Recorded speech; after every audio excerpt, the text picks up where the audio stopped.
কেমন আছেন সবাই? আশা করি সবাই ভালো আছেন। আমাদের আজকের গল্প মুস্কান পার্ট 36, লেখিকা জান্নাতের কবিতা। গল্পটি ভালো লাগলে অবশ্যই লাইক কমেন্ট শেয়ার করবেন, আর চ্যানেলটি যদি সাবস্ক্রাইব না করে থাকেন প্লিজ সাবস্ক্রাইব করে বেল আইকনটি প্রেস করে রাখুন। হাজারো প্রতিশ্রুতি ও অগণিত মনের আবেগের মাঝ দিয়ে রাতের অন্ধকার পেরিয়ে নতুন উদ্যম, নতুন ভোরের নতুন সকাল এলো মুস্কান ও এহসাসের জীবনে। শুভ সকাল মাই ডিয়ার মায়াবিনী, শুভ সকাল। সকাল সকাল আমায় মারার শখ করছো বুঝি? সি সি, কি অলক্ষণী কথা বলছেন। সকাল সকাল কি করেছি আমি? তুমি কি জানো মায়াবিনী, তোমার ওই মুচকি হাসি যথেষ্ট কাউকে জানে মারল। আপনিও না ভয় পেয়ে দিলেন তো। ভয় পাবার কি আছে এত? আমি বুঝি না এরকম ইঁদুরে হাট নিয়ে এখন কিভাবে সারভাইভ করছো। হয়েছে আর ঢং করতে হবে না, জলদি ফ্রেশ হয়ে গোসল সেরে আসুন। আমি তো রাতে কিছুই করিনি, তাহলে গোসল করবো কেন? তাও এই শীতের সকালে, মানে বুঝো না কিছু?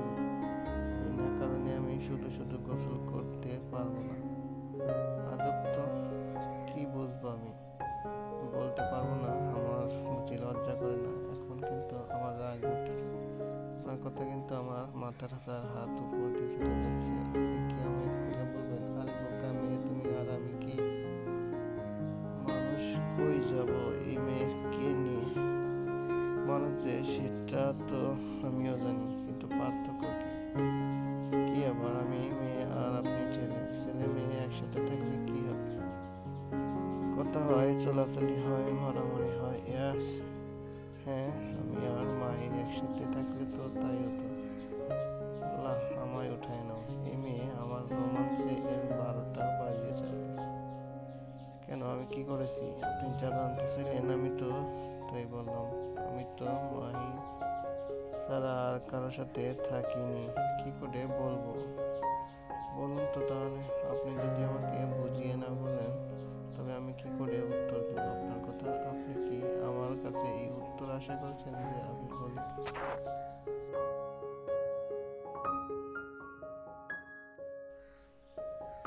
আমি কি বেশি কিছু বলে ফেলেছি? দুষ্টমির চলে কি মায়াবিনীকে কষ্ট দিয়ে ফেললাম? দূর চাই, ও কি কাঁদতে কাঁদতে গেল নাকি? সরি বলে আসা দরকার। বাইরে বের হয়ে নিচে নামতে হাসির শব্দ পেলাম। বুঝলি আসা, মিস্টার মেহবুবকে যে গোল খাইয়েছি আজ এসেছিল আমার লেগ পুলিং করতে। আমি নিজেই ওনাকে জব্দ করে এসেছি। কি বলিস?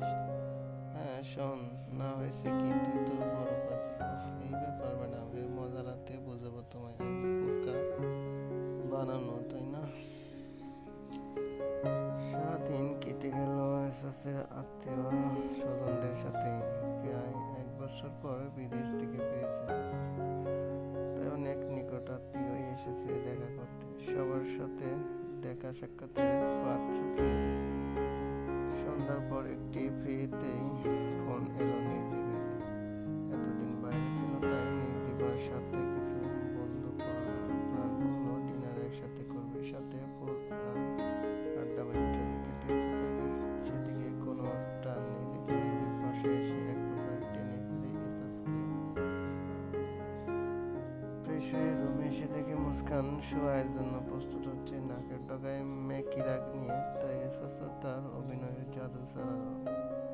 মুস্কানের কাছে গিয়ে অনুতপ্ত হওয়ার ভঙ্গিতে বলল, সরি মায়াবিনী, আমায় ক্ষমা করে দাও।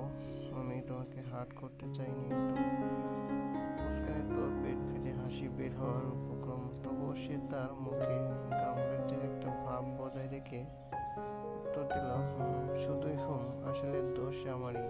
আমার বোঝা উচিত ছিল। সব কথা সব মানুষ বুঝতে পারে না, তাদের বুঝিয়ে বলতে হয়। আর আমি কি না তোমাকে না বুঝিয়ে কঠিন সুরে কথা বললাম?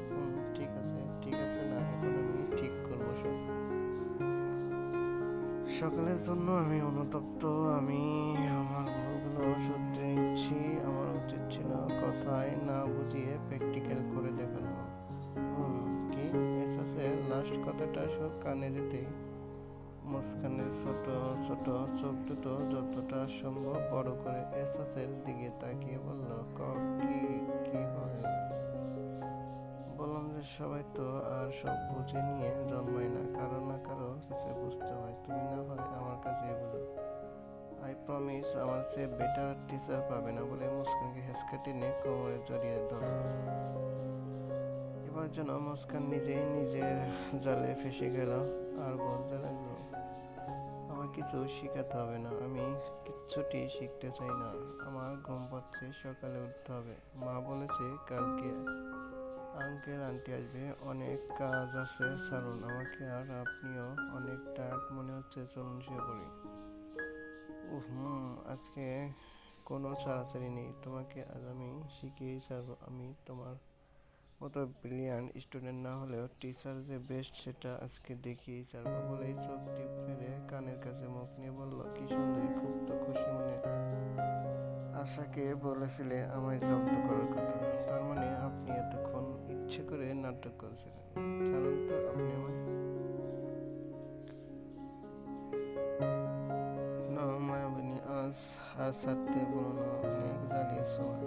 এবার তো আমায় অধিকার আমায় দাও। তুমি বাধা দিলেও আমি শুনবো না। আমি গুড বয়ের তালিকা আর থাকতে চাই না, এবার ব্যাড বয়ের তালিকায় নাম লেখাতেও দাও। গুড বয় হয়ে থাকলে আমার ভবিষ্যৎ প্রজন্ম। মুস্কানের কথা শেষ হবার আগেই তার ঠোঁটে দুটো চলে গেল এসাসের দখলে। প্রথমে বাধা দিলে, এক সময় মুস্কান হারিয়ে গেল অবশ্যই। আঁকড়ে ধরল, এসাসকে হারিয়ে যেতে লাগলো। এসাসের ভালোবাসার অতলে মুস্কানকে কোলে নিয়ে এগিয়ে গেল বিছানায়। ল্যাম্পের নীরব আলোতে মুস্কানকে যেন আরো মোহনায় লাগছিল। মনের ভিতরের সুপ্ত বাসনাগুলো যেন বারবার মাথাচাড়া দিয়ে উঠছিল। একটা সময় এসাস ডুব দিল ভালোবাসার গভীর সমুদ্রে। এ যেন এক অন্যরকম অনুভূতি। দুইজন তৃষ্ণার্ত মানুষ যেন সমুদ্রে দেখা পেয়েছে। দুজনে বিলীন হয়ে গেলে একেবারে মাঝে। রাত ভর চলল তাদের এই ভালোবাসার খেলা। সকালে মুস্কান নিজেকে এসাসের বুকে আবিষ্কার করলো। রাতের কথা মনে পড়তেই লজ্জায় লাল নীল বেগুনি হয়ে উঠল। এসাসের কাছ থেকে নিজেকে আলাদা করতে গেলে এসাস আরো গভীরভাবে জড়িয়ে নিল। বলতে লাগলো, কোথায় যাচ্ছ? সকাল হয়েছে, উঠতে হবে না? হবে তো, পরে ওঠো, আমি ঘুমাবো আরো। তো ঘুমান, তুমিও তো দিচ্ছ না। আমি কি করলাম? এই যে উঠে যাচ্ছ। আমি তো আপনাকে উঠতে বলছি না। বউ থাকতে 1 বছর ব্যাচেলারের লাইফ কাটিয়েছি, এখন সব সুদে আসলে শোধ নেব। তো এর জন্য সারা জীবন পড়ে আছে। এখন ছাড়েন তো দেখি। ছাড়বো তো আগে ভালোবাসা বাসি আরেক পর্ব যাক। প্লিজ যেতে দিন। বাড়ি ভর্তি মানুষ, কি ভাববে বলুন তো রোজ এত দেরি করে উঠলে? কিছুই ভাববে না, নতুন নতুন বিয়েতে এটাই স্বাভাবিক বলে মুস্কানের জামায় হাত দিতে লাগলো। আর এর মাঝে দরজায় দরম দরম আওয়াজ শুরু হলো। মুস্কান, মুস্কান নাও, এসে গেছে তোমার গুণধর বোন। ও আমার রোমান্সের ভাগ্যে সোনের দশা হয়ে বসে আছে। দাঁড়াও, ওর বিয়ে হলে আমি এরকম করব। যাও দেখো কি বলে, নইলে আজ দরজা ভেঙে তোমায় নিয়ে যাবে। মুস্কান জামা ঠিক করে গায়ে ওড়না জড়িয়ে হাসতে হাসতে দরজা খুলে দিল। আর এসাস কম্বল মুড়ি দিয়ে শুয়ে পড়ল। গল্পটি ভালো লাগলে অবশ্যই লাইক কমেন্ট শেয়ার করবেন।